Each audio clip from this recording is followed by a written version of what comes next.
Chères Vélisiennes, chers Vélisiens, bonjour, bienvenue dans cette nouvelle édition de votre JT sur Vélizy TV. Nous sommes le vendredi 25 mars, voici les titres du jour.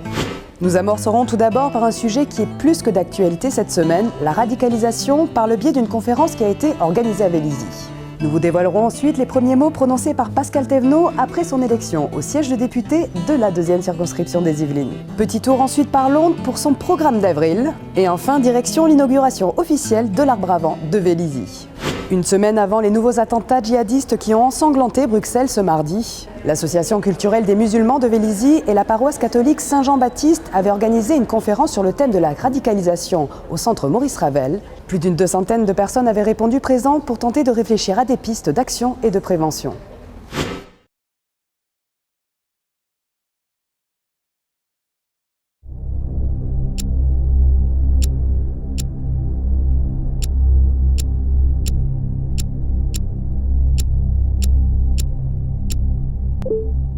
Je pense que c'est important que des associations, et notamment religieuses et pas simplement musulmanes et catholiques, aient le souci d'aborder cette question du phénomène de la radicalisation.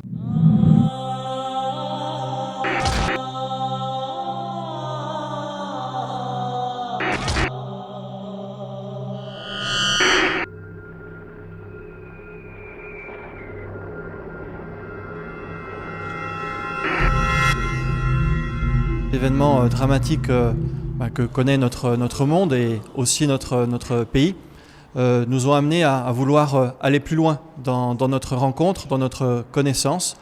Et puis par ces liens, par ces connaissances, eh bien, participer nous aussi à mieux vivre ensemble dans notre société.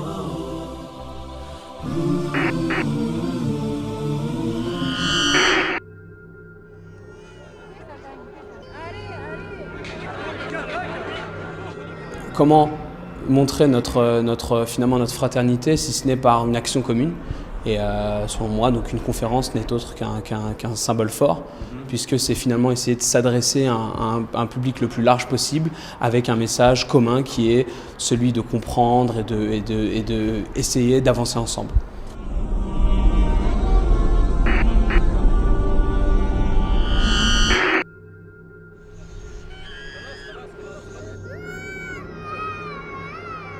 Ce mouvement de radicalisation n'est pas récent. Vous savez, l'engagement djihadiste ne date pas d'aujourd'hui. Déjà au niveau de la guerre de l'Afghanistan, vous avez déjà un certain nombre de jeunes qui s'étaient engagés, ou la guerre de Bosnie. Ce qui est nouveau, c'est l'ampleur de ce phénomène aujourd'hui à travers des jeunes du monde entier. Ce ne sont pas simplement des jeunes de France, c'est des jeunes de Belgique, c'est des jeunes de Hollande, du Danemark et même d'ailleurs, et notamment des pays musulmans. Donc on voit bien qu'on a affaire à un phénomène de fond qui touche avant tout l'idée de la jeunesse, qui faute de donner un sens à leur vie, cherchent à donner un sens à leur mort. Et je crois que ça doit quand même nous inquiéter, notamment dans la société française, où on doit poser la question du sens vis-à-vis de ces jeunes-là.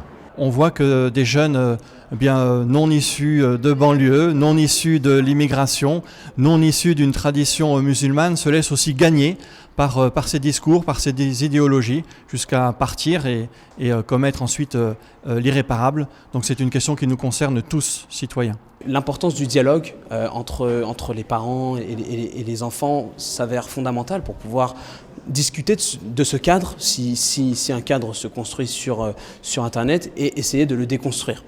Bien comprendre ce qui est en train de nous arriver et pourquoi nous avons cet état de la jeunesse qui n'arrive pas à se retrouver dans les valeurs et dans les idéaux que nous essayons de promouvoir. Donc il s'agit d'abord de retrouver la question du sens chez cette jeunesse. Il s'agit aussi de trouver un projet collectif dans lequel cette jeunesse a envie de s'engager. Le fait qu'ils aillent s'engager au niveau de la mort, nous devons trouver des projets qui soient au service de la vie, et nous devons aussi poser des questions, notamment sur l'espérance de la République.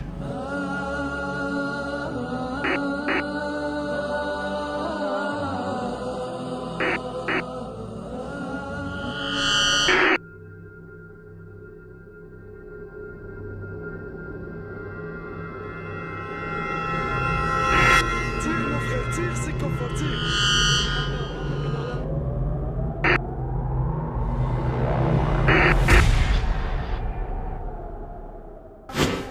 Avec 72,25% des suffrages contre 27,75% pour son adversaire Tristan Jacques, Pascal Thévenot a largement remporté l'élection législative partielle de la seconde circonscription des Yvelines. Avant d'aller faire ses premiers pas dans l'hémicycle du Palais Bourbon, le nouveau député maire de Vélizy-Villacoublay a commenté sa victoire dimanche.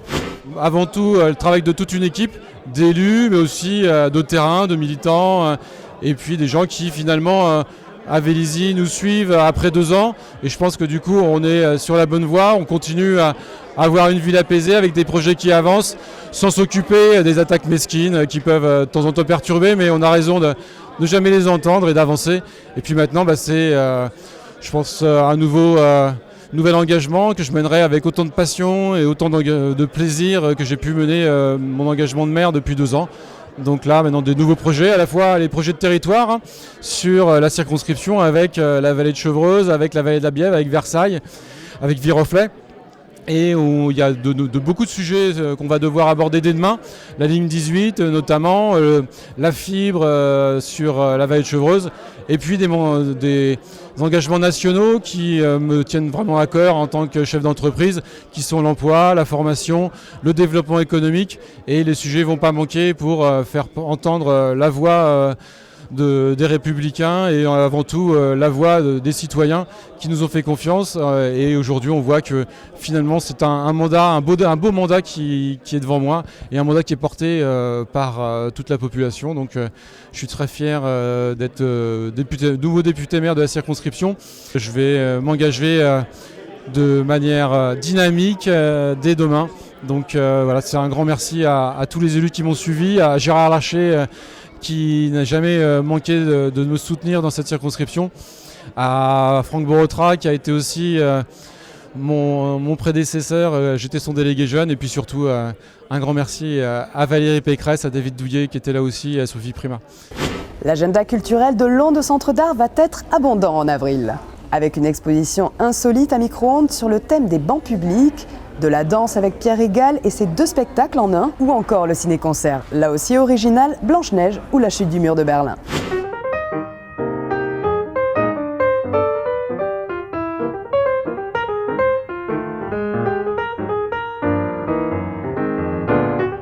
Bonjour, bienvenue à Londe, théâtre et centre d'art, ici à Vélizy-Villacoublay. Imaginez une ville moderne composée de centres dans lesquels se déclinent des bâtiments collectifs. Le long de ces allées, dans des espaces arborés, quelques bancs apparaissent et vous invitent à contempler cet environnement. Du 9 avril au 25 juin 2016, Micro-ondes Centre d'Art de Londe vous invite à venir visiter une exposition inédite intitulée Microscopie du banc, qui explore la multiplicité des formes et usages du banc public. Des œuvres spécialement conçues investissent les espaces du centre d'art, mais aussi les rues de la ville. Objets d'assises, point de vue contemplé, mais également fonction sociale du banc, cette exposition qui réunit 40 artistes sera également prolongée en octobre prochain au centre d'art de la Grainerie à Houille. Retenez la date du 1er avril, qui sera une soirée danse spéciale Pierre Régal, ici au Théâtre de Londe. On connaît les performances percutantes, dans lesquelles il se frotte en solo ou à plusieurs, dans les sonorités hip-hop ou au cirque, avec une scénographie souvent radicale. Il y a donc quelque chose de très réjouissant à voir. 2 spectacles sont à noter pour cette soirée spéciale. Bataille à 20h30 à l'atelier, suivi de Mobile à 21h30 sur la grande scène. Nous vous proposons également les 26 000 couverts, les 7 et 8 avril pour leur spectacle, à bien y réfléchir. C'est tout simplement du rire, beaucoup de rire, de l'autodérision avec des projections de lumière. Il vous invite à découvrir les coulisses. Mais quelles coulisses? Vous connaissez tous Blanche-Neige.